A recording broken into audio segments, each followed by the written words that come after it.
Now I have a copy of the official FPC grading rules for first grade and second grade saw logs, and I'm not sure whether that's legible, and I'm not sure how credible my ability is to hold this thing steady when it comes in, but you can clearly see that this log here's got a third grade written on it. Now for a second grade you only need to have 2 segments, and that log there would have 2 segments in it.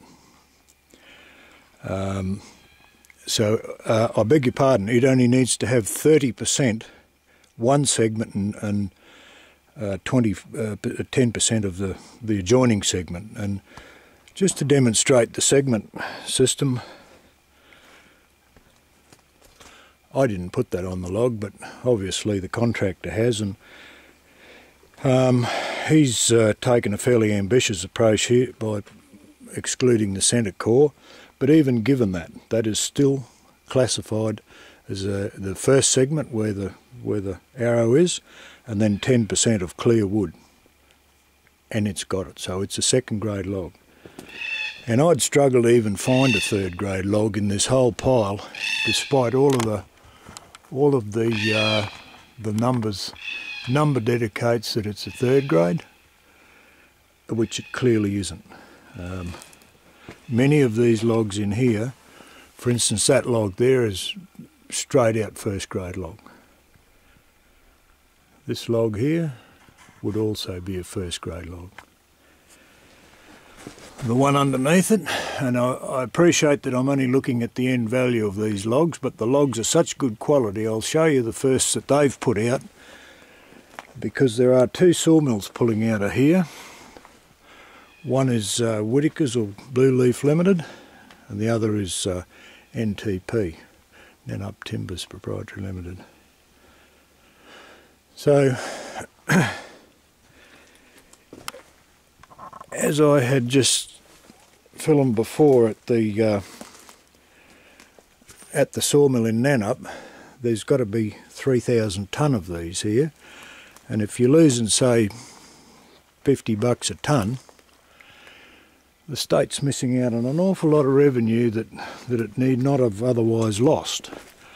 But even worse, the state doesn't know about it, and that's the part I object to. If it was sanctioned, and maybe it is sanctioned, if it is, it's certainly not an industry-wide practice, but I'd certainly like to know about it. And so the valuating clause in all sawmills says that you must value add. Value add means it's got to go through a kiln drying process. What they're saying, well, you've only got to cut it to value add it, and you've added value. But it stipulates quite clearly, and I don't have the contract with me, but they are all a generic copy, they're all the same, and it defines what kiln drying is. So I'll just go to the other side of the heap and demonstrate to you what the other end looks like, but it's no better and no worse. That log there's got 1 segment that you can see's had a burn mark on it. That's allowable in a second grade log. As I said, you don't need many of them to make you. In fact, that will make a first better than 50%. That'll make a first grade log, and the one underneath it will too. These only just the contractor has just left. We've seen him past him going into town. So it's Saturday the 18th of June, I think. I don't keep much track of the dates, but I think that's the case. And so I'd like FPC to explain to me how the bloody hell they can downgrade logs, the public's logs, the public's asset, for the economic benefit of one sawmiller, or maybe there are more. I believe there could be more, but I don't know that, and I don't want to know. What I do know is that I don't have logs. I've got a sawmill that's about the same distance, 20k or 30k up the road, as what it is from here to Nannup. My licence is for 3rd grade. Their licence is for 1st and 2nd grade. But slip of the hand, they can choose whether they take bowl, or if it's a bad block, they'll take a bowl application through it.